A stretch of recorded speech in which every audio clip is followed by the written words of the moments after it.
big man! Oh, it's pretty! It's so pretty!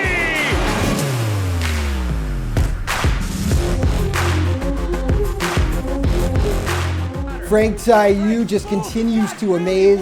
The ambush and wave locked horns in Milwaukee. When we take a closer look at the incredible season the City Comets are having, it's all coming up now.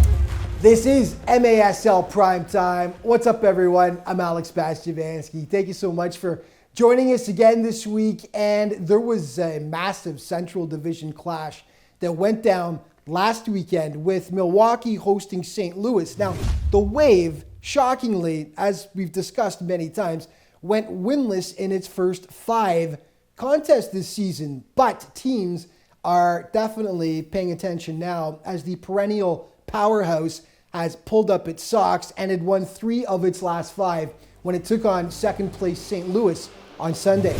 The ambush was coming off a 13-8 spanking at the hands of the Florida Tropics, and they fell behind in this one. Pass on the far wing, Marcio trying to track it down. He's got LSO in the near wing. He slots it down. LSO! Shot on goal! Luan Oliveira making it 2-zip for the Wave right there, but the ambush staying with them every step of the way. Pepe Junquera gets St. Louis on the board. He makes it 2-1, and then trailing 3-2, Robert Cristo smashes that offering home, and things were all tied up 3-3. Skip ahead to the fourth now. Game knotted up 6-6 when Andrew Weidbach deposits the feed from Oliveira to give Milwaukee the lead once again, but the ambush wasn't done. Mo Ndiaye evens it up 7-7. So this one needed overtime to decide things. Huffman again posting up. Looks for Marcio. Comes to bar. Shot on the goal! Just like that! Hey! 28 seconds in OT, and the Wave is an 8-7 winner. Marcio Lecce, the hero for Milwaukee, to make it an 8-7 final. Afterwards, he talked about how the team has gotten back on track after a slow start. Good things happen when you stay disciplined and you do the things that we worked on in practice. So I'm happy with the progress of the team, and let's keep going. Okay, Tacoma and San Diego for a West Division tilt. Another great game, this one. Dying seconds of the first quarter, Craig Childs, the Sockers legend, gives them the opener. 1-zip for the blue and gold, wearing their awesome 70s throwback jerseys. Love it. Down by 2 in the second quarter, Ismael De Luna from distance. Boris Pardo can't handle the heat there. And Stars were down by just 1 after the break. Corey Keats tucking it just, and I mean just, under the bar. And they were even Steven, tied at 2 apiece. Back come the Sockers though. Childs again, his second of the day, and the home side was in the lead. Again, Tacoma just refused to go away though. Logan Jones on the doorstep, equalizer. This one would need overtime as well, where fans see one of the goals of the year. Save of the night from Danny Waltman. Here's Juras. Juras with a step to the middle, to the left foot. Still open. Shoots. He scores!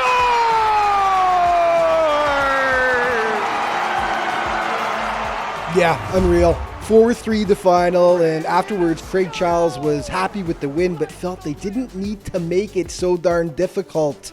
Thumbs up. It was good to win, but I think in the locker room it'll be a little bit of a different story. We made it really hard on ourselves, and we got a lot of work to do this week to make sure that we go up into Tacoma and take care of the 2 games up there. Okay, struggling Utica, losers of 7 straight when they visited Baltimore, and this sums up much of their season right there. Just the bounces are not going their way this season. Second quarter, Adriano Dos Santos absolutely crushing that offering. Man, oh man, he got all of that, and the Blast go up by a deuce. And then wax on, wax off, Mike Diesel showing off the Karate Kid moves, and Big Mike makes it 3-zip for Baltimore. Second half, Utica finally gets on the board. Christian Segura, beautiful shot to make it just a 2-goal game, but that's as close as the Blues would get. Lucas Roque notching his second of the day, and they were loving what they were seeing in the Charm City. Baltimore runs away with it, 7-2 final, as UCFC has now lost 8 games in a row. Ouch. Players of the month were announced. Victor Paredes of the Florida Tropics is your offensive player of the month. Look at that, 13 goals, 12 assists. including a beauty like that bicycle one. And watch this, boom, top shelf. Absolutely gorgeous. Definitely our offensive player of the month. And your defensive player for January, Robert Palmer of the Ontario Fury, getting it done defensively and offensively, actually. 11 blocks, but also 14 points in the month for Roberts. Okay, a quick look at these scoring leaders. Ian Bennett tied with Frank Taiyu on top with 31 points, followed by Pereiras. And then it's Leo Gibson of KC and Mohamed Ndiaye of St. Louis to round out the top 5.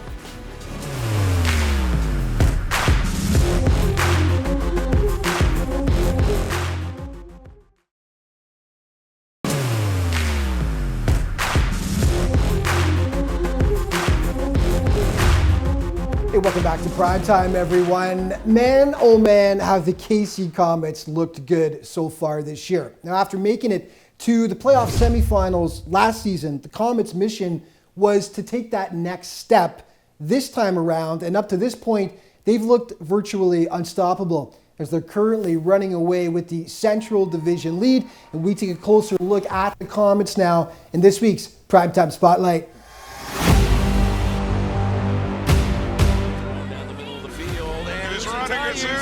All by himself. Uzi shoots and scores! Uzi Taiyu! Never count out the Ontario Fury. It's a final! It'll be in California! The Ron Newman Cup Finals will have the Ontario Fury and the San Diego Sockers.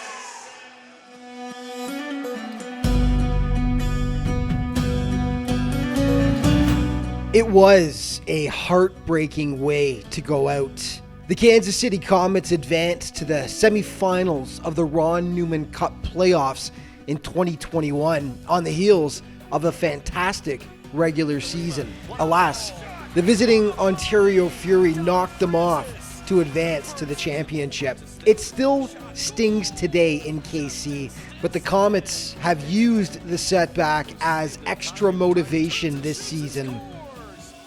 That last game left a very big mark for us for this season. That feeling that we had after that game, they were so close, and we were right there with them. Was I think it was a good thing that kind of happened to us, because I think it motivated us for this year. And as you can see so far this year, it's been really great. So really great might just be an understatement. The Comets have rocketed out to a 9-1 start and are the runaway leaders of the Central Division. Stefan Stokic believes the organization's preparation has played a big part in its success this season. The one thing that we do really good here in Kansas City is that we start preseason very early. We start kick-arounds in the summer.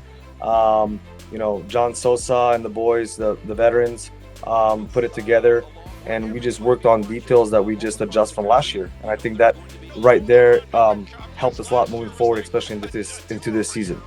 We are the same group of guys that ended the season last year, so no excuse. I mean, we have tremendous experience playing together, the same core group of guys. To no one's surprise, the Comets are led offensively this season by their player coach, the legend himself, Leo Gibson, who recently hit a milestone. On his horse, Ellis with a drive! Waltman the save! Rebound shot! Out front goal! Who got that one? It's Leo! Leo legend! Well, happy 400. Happy 400, Leo! Not only that, but in the same game, Gibson recorded his 200th career goal. The 38-year-old just continues to amaze. I mean, Leo is he's a legend. I mean, there's nothing else to say. I mean, the guy is I mean, I played with a lot of players throughout my career, and a lot of high-level players, and Leo's right up there with those players for sure. I mean, the guy, is just a tremendous soccer player. So Gibson was named player coach in 2019, and after some growing pains, finds things are running much smoother now thanks to his old teammate Stefan. It's still challenging, but it's gotten so much better with the help of Stefan Stokic. Now being on the sideline where I can focus on playing. I mean, the guys are so smart. They are so, I mean, they're all good soccer players. So it really helps. Second on the Comets in scoring is a defender, Colombian John Sosa, now in his 7th season with Kansas City. You know, I call Sosa the playmaker, the artist, right? He's our artist. In the back line, he sets up plays for us. On the field, without him, it would be very hard for us to do what we do because it starts from him. And he's a big part of our team. So James Togba continues to be rock solid on defense for the Comets. James is first of all, unbelievable person. He's a great guy. 3 or 4 games, he made a tremendous difference for us, you know, scoring goals and taking players when we want. I mean, he's a great player. The Comets are all in this year. After getting so close in 2021, they won't be satisfied until they lift the coveted Ron Newman Cup above their heads. We strongly believe that we are in a very good spot to do better than we did last year, get to the championship. But, you know, I mean, just the way we started has set the tone for us. And I think if we don't go championship or win it, it's going to be a disappointing season for us. So our main goal right now is to win the championship. Leo on the volley, and Leo with the side net. The legend continues.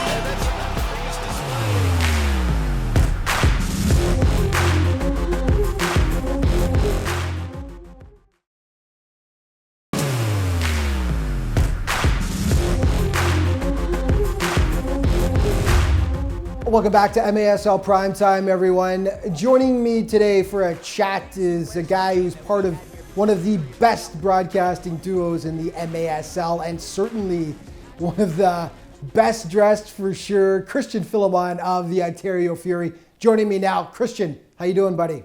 Thank you so much for having me on the show. I'm so pumped. Sunday Fun Day. This is awesome. You do a great show. I love MASL Primetime. I never miss an episode. Well, thanks, man. And it's great to finally have you on the show. And we're going to talk about your Ontario Fury today.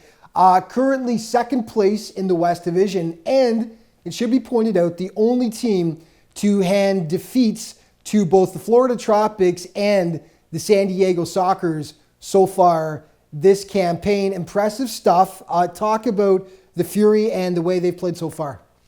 It's been an interesting season, obviously, and from the perspective of somebody who's been following the Fury closely for a while, they still believe they are underachieving. They came into the season with a hashtag championship-bound slogan, and it's something that they're sticking with. In reality, the Fury have been in every single game this season with the exception of one little mishap, a 7-2 loss to San Diego in Toyota Arena. But this is a team that's firing on all cylinders. It's a team that just put up 15 goals recently against Utica City, and that ties a club record. Last time Fury managed to punch the back of the net 15 times was against Turlock in 2017. So thoughts are still in the locker room from the top of the management, from the owner, Jeff Burham, all the way down to the mascot striker. This team still firmly believes that they are hashtag championship bound.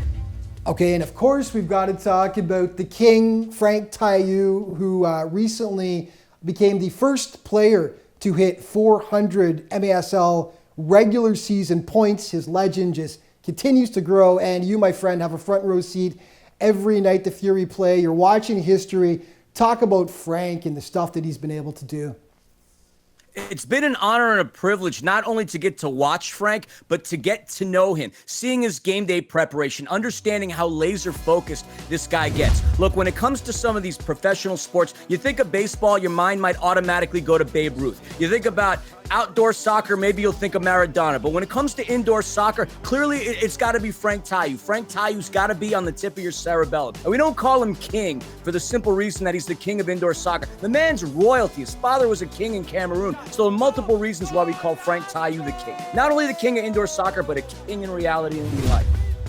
You know, I would say I'm definitely guilty of talking so much about the vaunted Ontario offense that often we end up overlooking goalkeeper Chris Toth, who's just having a spectacular season so far. He's one of the best keepers in the MASL, isn't he? It's been a joy having him come back. Obviously, he was in Tacoma last season. We had him the year prior to the pandemic. And look, the guy comes from, the genes, right? The gene pool. His father, a legend in the indoor game. His grandfather playing for the Hungarian national team. He's got goalkeeper in his DNA. Chris Toth is an amazing human being, an amazing competitor, a great athlete. And it's been awesome having him in between the pipes. He's done a great job keeping us in a lot of these matches. Christian, unfortunately, these segments go by way too fast, man. We've got to wrap it up. But please send my best to your partner in crime, the awesome Jonathan Reimer. You guys do such a great job there in Ontario. Really appreciate all you do. Keep up the great work, and we'll chat later on. Thanks, man. I appreciate it. Thank you so much for the time. Mama on MASL Primetime. This rocks. Love you, Alex. Nothing but love.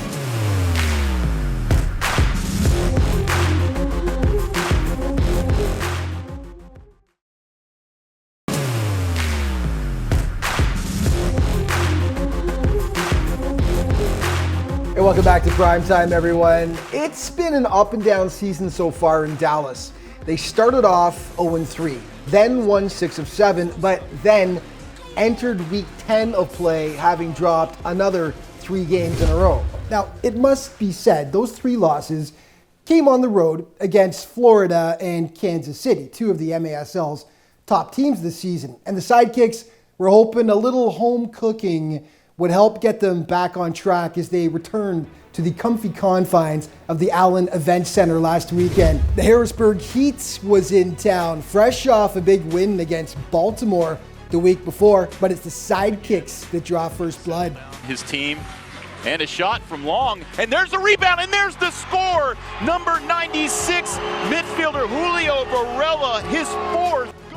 Couldn't have ordered up a better start, just a $1.08 into the game. But then David Milor responds for the Heat, smashing that offering home and tying things up. Late in the quarter, though, great pass from Gustavo Piedra, using the boards, finding Rio Ramirez. Dallas back on top, leading 2-1. Second quarter now, with the game tied 2-2. A Dallas own goal gives the Heat its first lead of the contest. That is as good as it got for them, though. Second half, the Souza feeds Julio Varela, and Big D ties it up, and then it's Varela again, paying the price here, but the juice is worth the squeeze as he gets it to go, and the Sidekicks would cruise from that point on. They get back on track with the 6-4 win. Ontario's full arsenal was on display against Utica. Jesus Pacheco drawing first blood for the Fury, just 2:16 in. Frank Tayu just had another ridiculous game. This is one of many for the King. He makes it 2-zip. Nate Bourdon gets City on the board, though, just 11 seconds later, and there was hope for the Blues. That did not last, though. Second half. Leading 3-1, Frank continuing his onslaught, just too good. 4-1. City does grab a second off the pretty set piece here, Morea from Bo Yelovach, but then it is Frank on the counter. Frank, boom! That really was a golazo! Hello, MASL Primetime. We've got you a first half hat trick. What a shot! Yes, thanks, boys. Yes, you do. And Frank would tally 5 on the day. 7 points for the King, 15-5 the final. Ontario wasn't slowing down against Tacoma on Monday, although it's the Stars that hit first. Michael Ramos makes it 1-zip. All Fury after that, though. Jesus Pacheco tattooing that offering past Danny Waltman. And it's 1-1. So many good highlights in this game. Watch this flick. Boom. By Frank to Christian Alvarado. Gorgeous. And then more to come here. Beautiful pass. My goodness. Hello, Boss Jubanski. We got your plays of the week right here in Ontario. Pacheco! He gets himself another goal! Sweet P! Finding the back of the net, punching it into the polyurethane! Yeah, the boys in Ontario were just overloading us with awesome highlights for this week's show. Ontario takes it 8-2. Players of the week, and it had to be Frank, of course. Offensively, as Mr. Tayu, 5 goals, 2 assists, 7 points in Week 10 action. And, of course, he is now tied for the MASL scoring lead with Milwaukee's Ian Bennett. And Robert Palmer, fresh off winning Player of the Month for January, is now your Defensive Player of the Week as well from the Ontario Fury. 3 blocks and getting it done offensively as well with 5 points as well in week 10. Way to go, guys. Plays of the week now. Kind of scuffed his shot there, Craig. And Not there that is Corey Keats from close range. Back to goal. And a shot. And there is the goal. Malore. It is Frank on the counter. Frank, boom! That really was a golazo. A good ball off ahead. Dos Santos. Adriano shot and a goal! So Pete and Uzi on the wing. Shot, goal! Everton punching his name in the scoring column today. Team. And a shot from long. And there's the rebound. And there's the score. Number 96 midfielder Julio Varela, his 4th. Pacheco! He gets himself another goal! Sweet P finding the back of the net, punching it into the polyurethane. Fury up, 3-2-1! Huffman again posting up. Looks for Marcio. Comes to ball! Shot and a goal! Just like that! Hey! 28 seconds in OT, and the Wave is an 8-7 winner. Biggest save of the night from Danny Waltman. Here's Churas. Churas with a step to the middle, to the left foot. Still open. Shoots. He scores!